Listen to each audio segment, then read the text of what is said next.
जंग के बीच क्या ईरान झुक गया है? ईरान ने अपने पड़ोसी देशों से क्यों मांगी माफी? क्या ईरान युद्ध खत्म कर देगा? इन सारे सवालों के जवाब इस वीडियो में आपको मिलेंगे, इसलिए अंत तक बने रहिएगा मेरे साथ। नमस्कार, मेरा नाम है निशांत मिश्रा और आप देख रहे हैं एनडीटीवी इंडिया। ईरान और पूरे मिडिल ईस्ट में भड़क चुकी जंग के बीच ईरान के राष्ट्रपति मसूद पेजेश्कियान ने एक बहुत बड़ा बयान जारी किया है।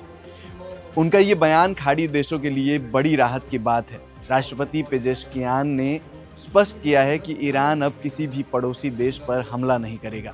हालांकि उन्होंने एक चेतावनी भी दी। उन्होंने साफ कहा कि ये स्थिति सिर्फ तब तक लागू रहेगी जब तक ईरान पर होने वाला हमला उसी पड़ोसी देश की ज़मीन से न किया जाए। मतलब अगर ईरान का कोई पड़ोसी देश अमेरिका या इजराइल की मदद करेगा तो ईरान उन पर दोबारा बम बरसाएगा। ईरान के राष्ट्रपति का ये बयान ऐसे समय आया है जब क्षेत्र में मिसाइलों, ड्रोन हमलों और हवाई हमलों की गूंज लगातार बढ़ रही है। मिडिल ईस्ट में जारी तनाव के बीच राष्ट्रपति पेजेश्कियान ने साफ कहा है कि ईरान किसी भी दबाव के आगे नहीं झुकेगा। उन्होंने कहा कि ईरान न तो इजराइल और न ही अमेरिका के सामने सरेंडर करेगा। ईरानी राष्ट्रपति ने साथ ही पड़ोसी देशों के लिए एक अहम संदेश भी दिया है। उन्होंने कहा है कि हालिया युद्ध के दौरान जिन पड़ोसी देशों की तरफ से हमले हुए उसके लिए उन्हें खेद है।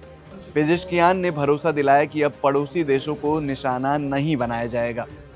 हालांकि उन्होंने एक शर्त भी रखी। पेजेश्कियान के मुताबिक अगर किसी पड़ोसी देश की ज़मीन का इस्तेमाल ईरान पर हमला करने के लिए किया गया तो ईरान जवाबी कार्रवाई करने से पीछे नहीं हटेगा। ईरानी राष्ट्रपति का ये बयान ऐसे समय आया है जब पूरे मध्य पूर्व में तनाव चरम पर है और कई देशों को आशंका है कि युद्ध का दायरा उनके इलाकों तक भी फैल सकता है। इन हमलों में ईरान के सर्वोच्च नेता अयतुल्लाह अली खामेनेई की भी मौत हो गई है।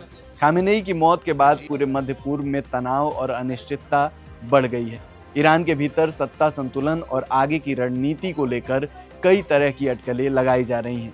पेजेश्कियान के इस बयान को क्षेत्रीय तनाव कम करने की कोशिश के तौर पर देखा जा रहा है। इस पूरे संकट के बीच कई देशों में एक और बड़ी चिंता उभर कर सामने आई है, स्ट्रेट ऑफ हॉर्मुज। ये दुनिया के सबसे अहम तेल मार्गों में से एक है जहां से वैश्विक तेल आपूर्ति का बड़ा हिस्सा गुजरता है। यहां तनाव बढ़ने से असर सीधे वैश्विक तेल बाजार और ऊर्जा सुरक्षा पर पड़ रहा है। हालांकि ट्रंप ने इस समस्या को नज़रअंदाज किया है। ईरान युद्ध की वजह से तेल की कीमतें बढ़ रही हैं।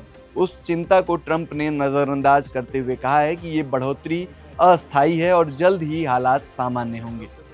उधर ट्रंप ने CNN को दिए अपने इंटरव्यू में ईरान के साथ जारी युद्ध पर खुलकर बात की। इस दौरान उन्होंने अमेरिकी सैनिक के प्रदर्शन की खूब तारीफ की।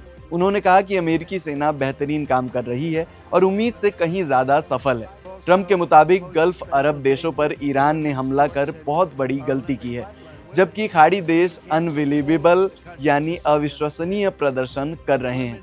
युद्ध के बाद ईरान का नेतृत्व कौन करेगा, ये भी एक बड़ा सवाल है। इस सवाल पर ट्रंप ने कहा कि ये प्रतिक्रिया वेनेजुएला की तरह चलेगी और नया नेतृत्व वही होगा जो अमेरिका और इजराइल के हितों को ध्यान में रखेगा, क्योंकि ट्रंप खामनेई के बेटे को ईरान का नया सुप्रीम लीडर मानने को बिल्कुल तैयार नहीं है। इजराइल भी साफ कह चुका है कि अगर ईरान के अगले सुप्रीम लीडर ने उनके खिलाफ कोई साजिश रची तो वो अगले सुप्रीम लीडर को भी मार देंगे। ऐसे में आप हमें बताइए, क्या आपको लगता है कि ईरान अमेरिका और इजराइल की शर्तें मान लेगा? क्या ईरान अमेरिका और इजराइल की रजामंदी से अपना अगला सुप्रीम लीडर चुनेगा? अपनी राय हमें कमेंट में ज़रूर बताइए।